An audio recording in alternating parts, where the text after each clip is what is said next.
sejam bem-vindos. Meu nome é Lia. O meu nome é Dora. E esse é o podcast Pode Ensinar-te. Esse projeto faz parte da disciplina de Artes Visuais e Teorias Pedagógicas da UDESC de Santa Catarina, que é ministrado pela professora Viviane Basquirotto e tem como objetivo levar para vocês o conhecimento que a gente está tendo em sala de aula. Nesse episódio, a gente vai discutir sobre as tendências pedagógicas liberais e no episódio seguinte vai ser falado sobre as progressistas. Dora, o que você tem a falar sobre as tendências liberais? Bom, acho que é legal começar fazendo um link com o episódio passado e explicar que as tendências da pedagogia liberal, elas têm muito mais a ver com a educação redentora e ela surgiu num contexto iluminista, quando a razão estava em alta, essa questão da liberdade, do indivíduo. E é engraçado porque o termo liberal não tem nada a ver com o que a gente associa o liberal hoje, né? Tipo, quando tu pensa liberal, tu vai pensar, tipo, o contrário de conservador. E meio que não é esse caminho aqui. Quer explicar um pouquinho essa questão? Então, a doutrina liberal, ela vem a partir do surgimento do capitalismo, né? No sentido liberal da palavra, como você falou, não do conservador, mas no sentido de que ela defende a predominância da liberdade e dos interesses individuais da sociedade, assim como no capitalismo, né? E estabeleceu uma forma de organização social baseada na propriedade privada dos meios de produção e também aí com o surgimento da sociedade de classes. Interessante pensar que ela não vai levar em conta a desigualdade social que existe, ela vai dar as mesmas oportunidades para todo mundo e tu que se vire com essa oportunidade que tu receber. E isso vai ficar mais evidente na primeira divisão da tendência liberal, porque a gente tem 4, né? Que é a tendência liberal tradicional, a tendência liberal renovada progressivista e a tendência liberal renovada não diretiva. E, por fim, a gente tem a tendência liberal tecnicista. Pois é, e é interessante que dentro dessas 4, apesar de cada uma ter um método para ensinar isso, todas elas são focadas em formar um indivíduo para o meio, como a gente estava falando. Começando então com a tendência liberal tradicional, ela surgiu por volta do século 17 e 18 e foi se consolidar mesmo no século 19. Então as escolas eram principalmente de elites. A escola ela vai preparar os alunos para assumir esse papel na sociedade e o compromisso da escola vai ser com a cultura e com os problemas da sociedade, só que ela não vai se envolver de uma forma, tipo, que a gente tem que criticar e melhorar esses problemas. Meio que eles existem, eles estão ali, só que a escola vai dar a mesma oportunidade para todo mundo, não? Então, eu acho que a pedagogia liberal, todo mundo já deve ter visto aquela charge que tem diversas pessoas que fazem, que tem, tipo, uma janela ou um muro, e daí, tipo, tem uma pessoa mais alta, um adulto, uma criança e um bebê. Pra todo mundo conseguir ver a janela, tu tem que dar, tipo, mais caixas pro bebê conseguir alcançar e algumas caixas pra criança. E o adulto já tá conseguindo ver, sabe? E é meio que isso. Se tu der uma caixa pra todo mundo, a criança ainda não vai conseguir ver, o adulto vai conseguir ver melhor ainda, e o bebê muito menos. É a questão da falsa meritocracia, né, Dora? A questão de que a gente assume que todas as pessoas têm a mesma oportunidade quando a gente sabe que depende muito do contexto e que o dia não tem 24 horas pra todo mundo, como... Trabalha enquanto eles dormem. Exato. Então, os conteúdos, eles vão ser passados de geração em geração, vai ter essa verdade absoluta, que o professor vai ter esse papel de ser o detentor da verdade, que vai passar essa informação para os alunos. Os métodos de aprendizagem vão ser basicamente ficar fazendo exercícios, repetindo eles para ir treinando o cérebro e formar esse hábito, tipo, de memorização. O professor, então, ele vai ser a autoridade na sala de aula. Eu acho que isso era bem comum nas escolas, pelo que meu pai me falava, que, tipo assim, tu sentava e ficava quieto completamente, que tu não podia abrir a boca, porque eles iam, tipo, te punir por isso. E é literalmente a tendência tradicional, que o aluno tem que ficar em silêncio, tem que prestar atenção, e o professor vai impor essa disciplina para eles.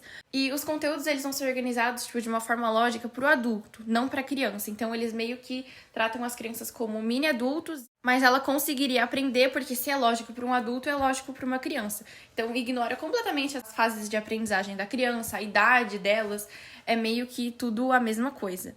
E também não leva em consideração de que cada pessoa tem uma forma de aprender diferente, né? É bem assim que funciona a pedagogia liberal. A aula vai ser exposta pelo professor, às vezes vai ter alguma demonstração de alguma coisa, mas é basicamente só isso.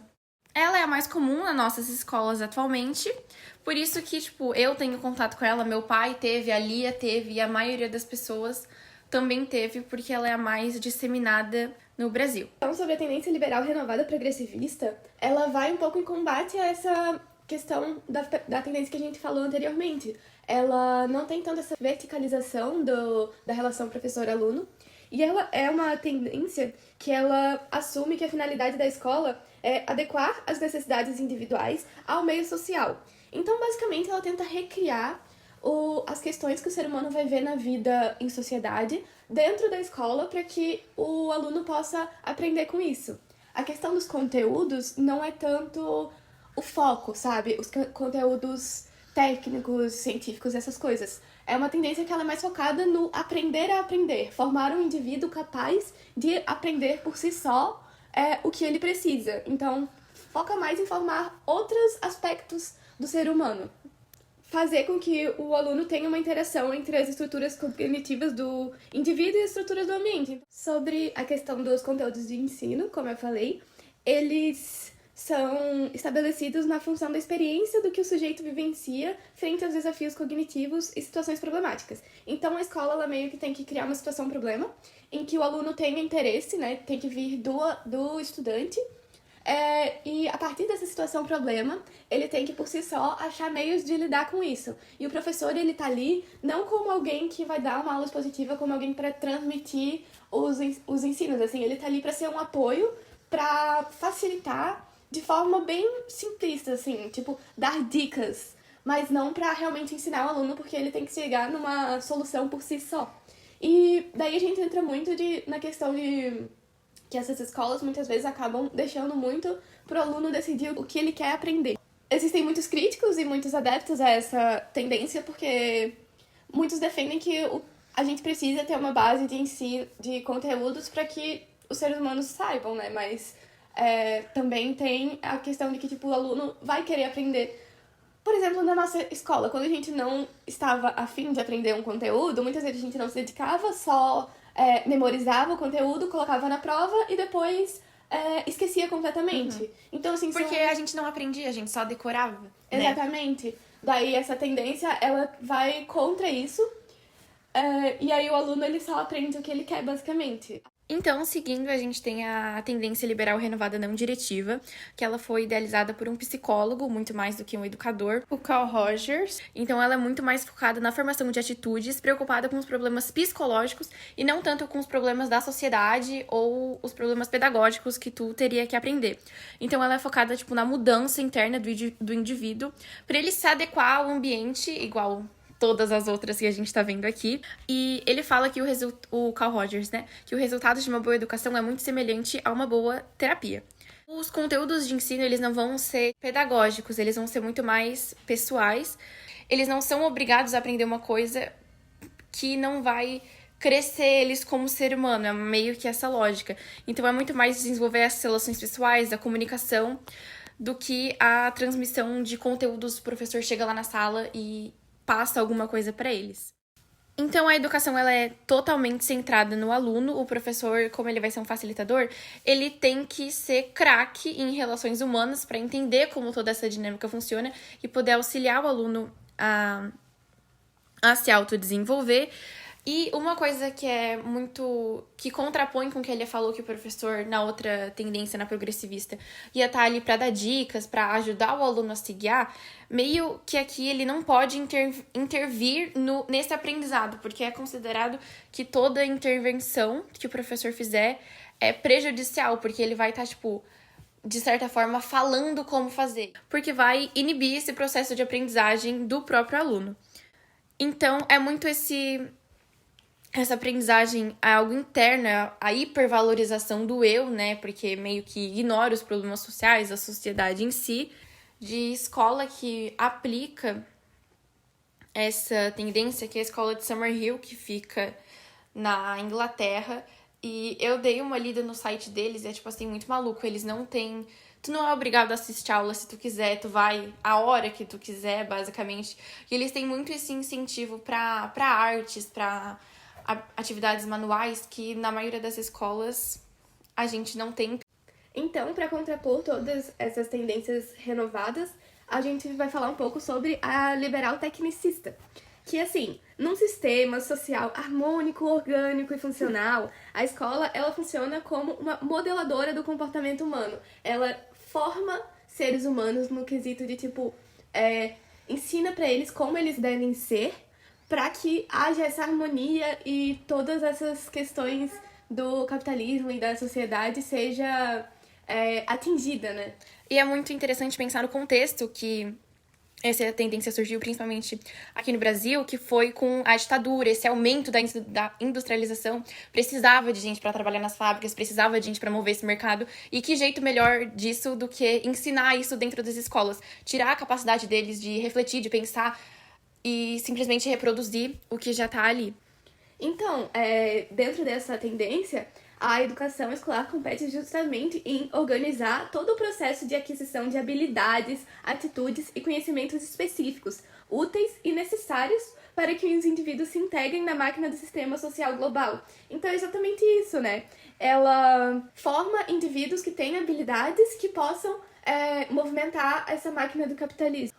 Agora, os métodos de ensino para ensinar esses conteúdos, ele tá na puramente transmissão e recepção de conhecimentos. O professor tá lá, ele sabe de todas as verdades, ele é detentor de todo o conhecimento e o aluno é uma folha em branco que precisa receber todo esse conhecimento. Então, justamente sobre isso, os conteúdos de ensino, elas são as informações, os princípios científicos, as leis e etc., que são estabelecidos e ordenados numa sequência lógica e psicológica que é estudada por especialistas.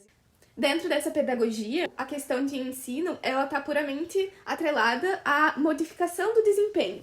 O bom ensino depende de organizar eficientemente as condições estimuladoras, de modo que o aluno saia da situação de aprendizagem diferente de como entrou. Ou seja, a gente tem que organizar todos os conteúdos que vão ser passados, na aula expositiva, obviamente, para que o aluno saia de lá mais competente, entre aspas, e mais capaz de realizar essas ações do que quando ele entrou.